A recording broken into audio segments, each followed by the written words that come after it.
नमस्ते। हृदय की बात 96 96। हम जीवन के लक्ष्य इस विषय पे बात कर रहे थे। एक छोटी सी कहानी जैसा सुनाता हूँ कुछ। एक भिखारी था, किसी शहर में रोज भीख मांगने के लिए सुबह जाकर के एक मंदिर के पास बैठ जाता था।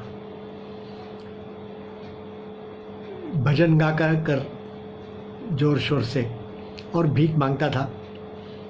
अच्छी भीख मिलती थी। दोपहर को वहीं से उठ करके निकल जाता था और बाज़ार में एक चौराहे पे वहाँ बैठ जाता था। वहाँ एक सामने तख्ती बोर्ड जैसा लगा रहता था जिसके ऊपर लिखा हुआ था कि मैं बहरा और गूंगा हूँ, मुझे भीख दीजिए। वहाँ भी भीख लेता था।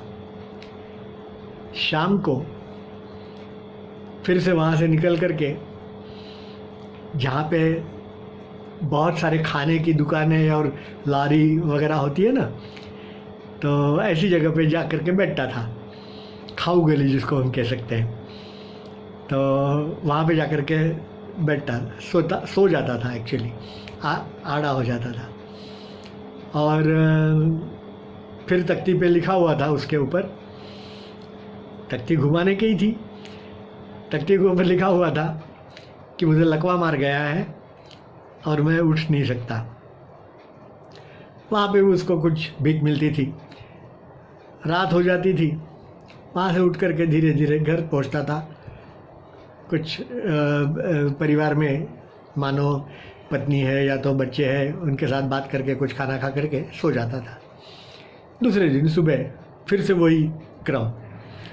सुबह मंदिर के पास ज़ोर शोर से भीख मांगने की, दोपहर को आवाज़ बंद कर देने की, बहरा और गूंगा है ऐसा सबको दिखाने का, और शाम को लकवा मार गया करके सो जाने का और वहाँ पे भीख मांगने की। इसी प्रकार का दिनक्रम उसका पूरी उसकी ज़िंदगी चलता था। हमारा भी ऐसा नहीं है। हम जब छोटे होते हैं, जीवन की शुरुआत में, माने बच्चे और युवा अवस्था में, तो ऐसे ही ज़ोर शोर से सब कुछ करते हैं और ज़िंदगी जीते हैं। शादी होने के बाद जीवन में एक प्रकार का ठहराव आ जाता है। अपना परिवार होता है, अपना घर होता है, तो थोड़े हम शांत हो जाते हैं। जो कुछ भी मिलता है उसी में संतोष मानकर और चलते हैं। बुढ़ापे में सचमुच में घबरा जाते हैं और तब जिंदगी को धीरे धीरे समेट लेकर के मृत्यु की गोद में सो जाते हैं। फिर से नया जन्म, नया चक्र शुरू हो जाता है। हमें आवश्यकता है जागने की और इस विषय चक्र से छुटकारा पाने की। नहीं लगता आपको?